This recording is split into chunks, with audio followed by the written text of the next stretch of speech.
उत्सवों के आनंद में डूबा हुआ है। यहां का गणपर्व रज पिछले हफ्ते ही धूमधाम से मनाया गया है। महाप्रभु जगन्नाथ जी की रथ यात्रा की तैयारियां भी पुरजोश चल रही है। मयूरभंज के बारीपदा रथ यात्रा को लेकर भी उत्साह का माहौल है और इस सबके बीच ही लोकतंत्र का विकास का उत्सव भी चल रहा है। ओडिशा की बीजेपी सरकार ने अपने 2 साल भी पूर्ण किए हैं। इस मौके पर आप सबके बीच आना, मयूरभंज आने का ये सौभाग्य और इतनी बड़ी संख्या में आप सबकी उपस्थिति, ये अवसर मेरे लिए बहुत खास है। आपका अपनापन मुझे बार बार यहां खींच लाता है। मैं आप सभी का हृदय से बहुत बहुत अभिनंदन करता हूं और ओडिशा की जनता को डबल इंजन सरकार में विकास यात्रा की भी बधाई देता हूं, शुभकामनाएं देता हूं। साथ ही इस अवसर पर मैं पंडित रघुनाथ मुर्मू जी, डॉक्टर दमयंती बेसरा जी और श्री चरण हेम्ब्रम जी जैसी महान विभूतियों को भी नमन करता हूं। रघुनाथ मुर्मू जी ने संथाली भाषा के लिए ओल्ड चिकी लिपि का निर्माण किया था। हमारी सरकार ने संथाली भाषा में भारत के संविधान को प्रस्तुत किया है। ओडिशा की संतानों को पद्म सम्मान देकर सम्मानित किया है। पिछले 2 वर्षों में उड़ीसा सरकार भी इन सभी विभूतियों के सपनों को पूरा करने में दिन रात पुरुषार्थ कर रही है। साथियों, आज का ये अवसर इसलिए भी विशेष है क्योंकि मयूरभंज की धरती पर पली बड़ी उड़ीसा की बेटी माननीय राष्ट्रपति जी हमारे बीच उपस्थित है। आज उनका जन्मदिन भी है। मैं राष्ट्रपति द्रौपदी मुर्मू जी को जन्मदिन की हार्दिक बधाई और शुभकामनाएं देता हूं। मैं उनके दीर्घायु होने और उत्तम स्वास्थ्य की कामना करता हूं। जगन्नाथ जी भगवान के श्री चरणों में प्रार्थना करता हूं। उड़ीसा की बेटी आज देश के इतने बड़े पद पर पहुंची है, हमारा मार्गदर्शन कर रही है। ये हम सभी के लिए बहुत गौरव की बात है। राष्ट्रपति जी का व्यक्तित्व, उनका उदार और सहृदय स्वभाव, राष्ट्र और समाज की सेवा के लिए उनका अटल समर्पण, उन्होंने मयूरभंज ही नहीं पूरे उड़ीसा की पहचान सशक्त की है। मैं इस अवसर पर उनका विशेष रूप से अभिनंदन करता हूं।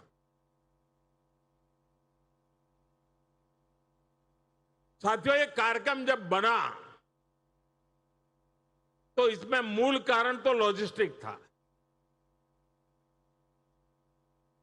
लंबे अरसे से यहां आने के लिए चर्चा चल रही थी, लेकिन कोई तालमेल नहीं बैठता था। 21 जून को अंतर्राष्ट्रीय योगा दिवस कोलकाता में तय हुआ, तो फिर मैंने कहा अच्छा है,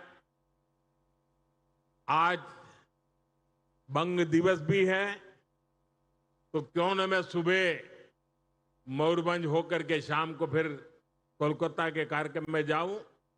और इसके कारण ये 20 जून तय हुई। लेकिन कुछ चीजें ऐसी होती हैं जिसकी मंगल कामनाएं ईश्वर अधीन होती है, और इसलिए आज एक शुभ मंगल हो गया कि राष्ट्रपति जी का जन्मदिन भी मुझे आज उनके गांव में जाकर के उनको शुभकामनाएं देने का अवसर मिला। साथियों, आज मैं राष्ट्रपति जी के साथ पहाड़पुर भी गया था। मैं इस क्षेत्र के बच्चों के लिए उनके द्वारा बनाए गए स्कूल भी गया। बच्चों के साथ कुछ यादगार समय बिताने का अवसर मुझे मिला। मैं देख रहा था बच्चों के चेहरों की चमक, राष्ट्रपति जी की उपस्थिति और आत्मीयता। वहां मुझे ऐसा कुछ भी नहीं लगा किसी बच्चे को यह लगा हो कि राष्ट्रपति जी आई है। हर बच्चे को लगता था उनकी मां आई है।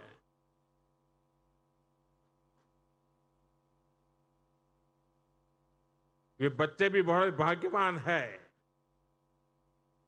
कैसे इस क्षेत्र के गरीब, वंचित और आदिवासी समाज के बच्चों को प्रेरणा मिल रही है, उन्हें देश के लिए कुछ बड़ा करने का आत्मविश्वास मिल रहा है। मैं राष्ट्रपति जी का आभारी हूं कि उन्होंने इन अनुभवों से गुजरने का आज मुझे अवसर दिया। ये मेरा दिन एक प्रकार से मेरी शिक्षा का दिवस था, कुछ सीखने का अवसर था मेरे लिए।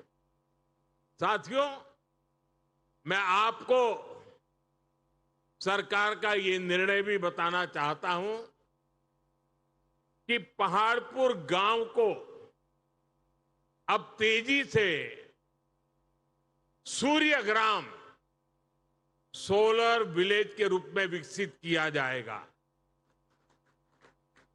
यानी यहां हर घर में सोलर बिजली बने, इसे सुनिश्चित किया जाएगा। और हम तो बड़ा गर्व के साथ कह सकते हैं कि यही उड़ीसा है जहां कोणार्क में सूर्य मंदिर की एक पहचान है। वैसे ही पहाड़पुर सूर्यग्राम की पहचान बन जाएगा। सूर्य घर के ये पूरा गांव सोलर विलेज के रूप में पहचाना जाए, इस दिशा में काम तुरंत शुरू हो, ऐसे मेरा प्रयास रहेगा। इस अभियान से पहाड़पुर के लोगों को मुफ्त सोलर बिजली भी मिलेगी और ज्यादा बिजली होगी, वो उनकी आय भी बढ़ाएगी। साथियों, उड़ीसा में डबल इंजन सरकार के 2 साल कई मायनों में ऐतिहासिक रहे। मुख्यमंत्री मोहन चरण मांझी जी के नेतृत्व में आज उड़ीसा तेज गति से विकास के रास्ते पर आगे बढ़ रहा है। आज यहां गरीब कल्याण की योजनाओं से सामान्य मानवी का जीवन बदल रहा है। ओडिशा में आर्थिक गतिविधियां, निवेश और उद्योगों को आकर्षित करने का सामर्थ्य आज नजर आ रहा है। यहां रोजगार के नए अवसरों के लिए तेजी से काम हो रहा है। साथियों, केंद्र सरकार का विजन है पूर्वी भारत के विकास से भारत का विकास। इसलिए हम पूर्वोदय की नीति पर काम कर रहे हैं। जिस पूर्वी भारत को कांग्रेस के दौर में पिछड़ेपन का पर्याय बना दिया गया था, आज वो प्रगति का प्रवेश द्वार बन रहा है। आज ओडिशा खुद इस बदलाव का साक्षी बन रहा है। साथियों, ओडिशा के पास समुद्र है, खनिज संपदा है, कृषि की शक्ति है और सबसे सामर्थ्यवान यहां युवा प्रतिभा है। इस सामर्थ्य का पूरा उपयोग करने के लिए हम मिलकर काम कर रहे हैं। इसलिए आज ओडिशा में रेलवे इंफ्रास्ट्रक्चर में रिकॉर्ड निवेश हो रहा है। नई सड़कें और आर्थिक कॉरिडोर बन रहे हैं। पोर्ट्स का विस्तार हो रहा है। ऊर्जा, सेमीकंडक्टर, ग्रीन एनर्जी और आधुनिक उद्योगों में निवेश आ रहा है। आज भी यहां ओडिशा के विकास से जुड़ी अनेक महत्वपूर्ण परियोजनाओं का लोकार्पण और शिलान्यास हुआ है। इन परियोजनाओं पर लगभग 47,000 करोड़ रुपए खर्च किए जाएंगे। बिजली, सड़क, रेलवे, स्वास्थ्य और शिक्षा से जुड़ी इन परियोजनाओं से आप सभी लोगों को बहुत सुविधा होने वाली है। मैं इन परियोजनाओं के लिए उड़ीसा के लोगों को बहुत बहुत बधाई देता हूं। साथियों, हमारी सरकार उड़ीसा के संसाधनों को उड़ीसा की संभावनाओं में बदल रही है। उड़ीसा में बड़ा निवेश आए, यहां नए उद्योग लगे, इसके लिए उत्कर्ष ओडिशा जैसे अभियान चलाए जा रहे हैं। इसके तहत अब तक करीब 20 लाख करोड़ रुपए के निवेश प्रस्ताव मिल चुके हैं। 3.5 लाख करोड़ रुपए से ज्यादा की अनेक मेगा परियोजनाओं पर भी काम चल रहा है। उद्योगों के लिए अनुकूल वातावरण बने, इसके लिए उड़ीसा के समग्र विकास पर ध्यान दिया जा रहा है। पावर सेक्टर में 6,000 करोड़ रुपए से ज्यादा का निवेश हो रहा है। समृद्ध शहर योजना के तहत शहरी विकास को गति दी जा रही है। आने वाले वर्षों में इन प्रयासों का परिणाम हमें देखने को मिलने वाला है। साथियों, डबल इंजन सरकार की डबल विशेषता ये है कि वो खुद जनता तक पहुंचती है। हमारा प्रयास है कि सामान्य नागरिक को किसी समस्या के समाधान के लिए अनावश्यक चक्कर न लगाने पड़े। इन्हीं प्रयासों का परिणाम है कि युवाओं, महिलाओं, किसानों और आम लोगों की अपेक्षाएं आज पूरी हो रही है। आप देखिए, धान खरीद में किसानों को 3,100 रुपये प्रति क्विंटल देने का निर्णय लिया गया। सुभद्रा योजना के माध्यम से 1 करोड़ से अधिक माताओं और बहनों तक आर्थिक सहायता पहुंचाई गई। आयुष्मान भारत को लागू करके ओडिशा के परिवारों के लिए देश भर के अस्पतालों में इलाज का रास्ता खोला गया। आदिवासी विद्यार्थियों की पढ़ाई बीच में न छूटे, इसके लिए माधोसी हाथ खर्चा योजना शुरू की गई। महाप्रभु श्री जगन्नाथ जी के भक्तों की भावनाओं का सम्मान करते हुए श्री मंदिर के श्रद्धालुओं के लिए सारे द्वार खोल दिए गए, चारों चार द्वार खोल दिए गए। डबल इंजन की ताकत मिलने से आज यहां चारों दिशाओं में विकास सुनिश्चित हो रहा है। साथियों, यहां बीते दिनों स्वच्छता को लेकर जो विशेष अभियान चला है, उसकी भी मुझे जानकारी मिली है और मैं देख रहा था सोशल मीडिया में तो सफाई अभियान छाया हुआ है, यानी स्वच्छता से स्वागत। मैं उड़ीसा की इस पहल के लिए यहां के नागरिकों का, सरकार का, मुख्यमंत्री जी का इस प्रशंसनीय पहल के लिए बहुत ही प्रशंसा करता हूं, संतोष व्यक्त करता हूं। साथियों, स्वच्छता हमारे जीवन शैली का हिस्सा होनी चाहिए, हर रोज की आदत होनी चाहिए। मैं यहां स्वच्छता अभियान से जुड़े सभी लोगों का हृदय से बहुत बहुत अभिनंदन करता हूं। साथियों, मैंने अपने जीवन का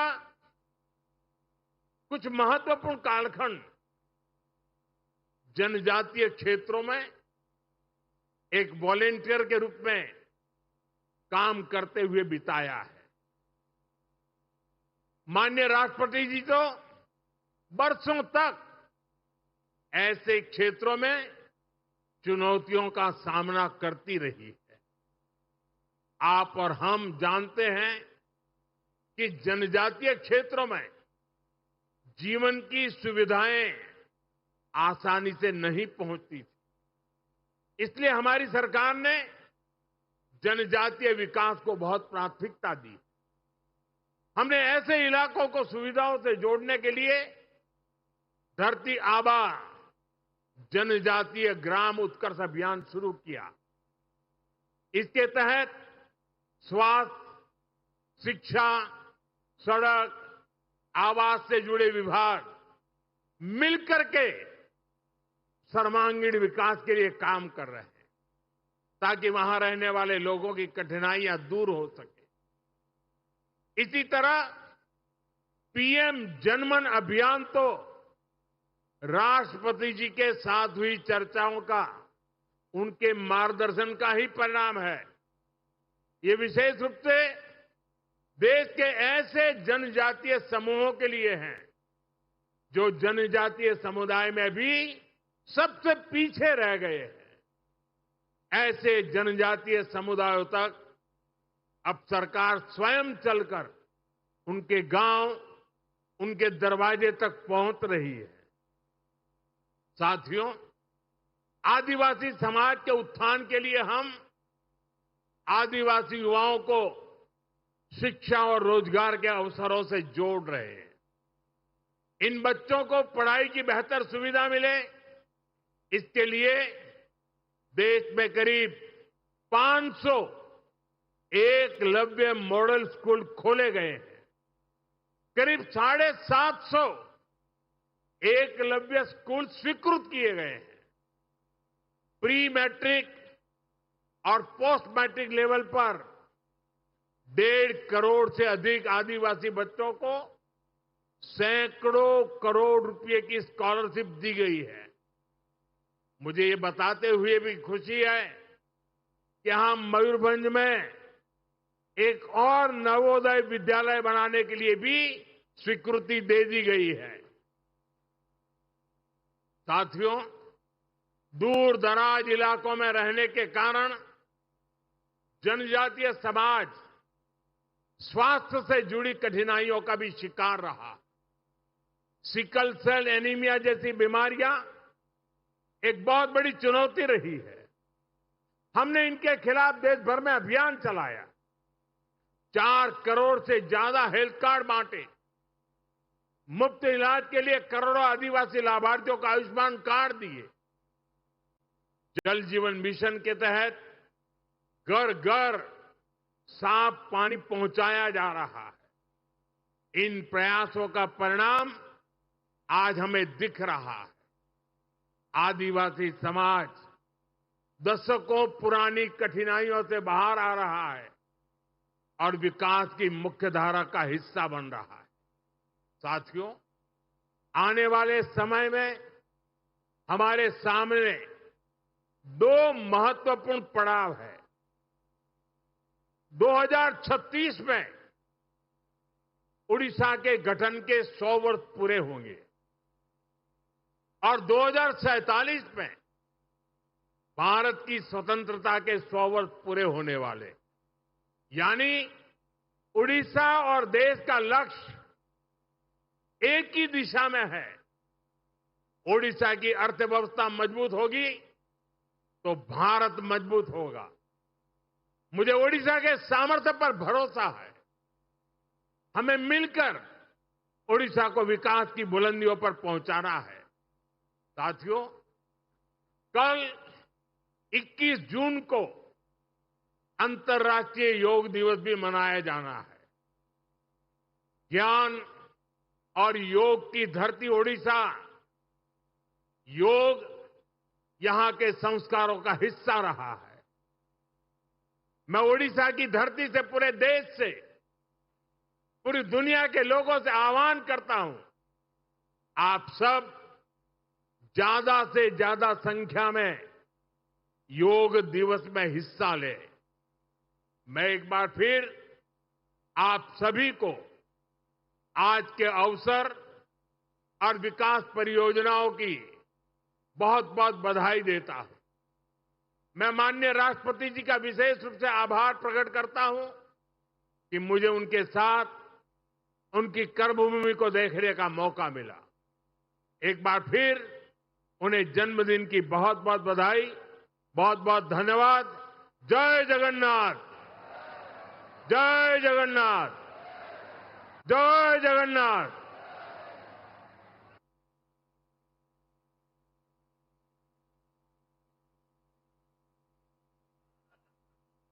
माननीय प्रधानमंत्री जी के प्रेरणादायी उद्बोधन हेतु हम हृदय से उनका हार्दिक धन्यवाद ज्ञापन करते हैं। मयूरभंजर माटी आज गर्वित। भारतर सर्वोच्च सांविधानिक पदवी को निजर निष्ठा, सरलता और सेवा भाव में अलंकृत करुथिबा माननीय राष्ट्रपति श्रीमती द्रौपदी मुर्मू महोदया आज समग्र देश पई प्रेरणा साजिଛନ୍ତି।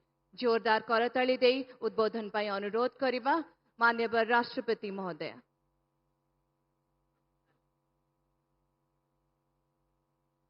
जनजातीय अस्मितार गौरवमय प्रतिनिधि आम सम्मुखरे उपस्थित अछंती।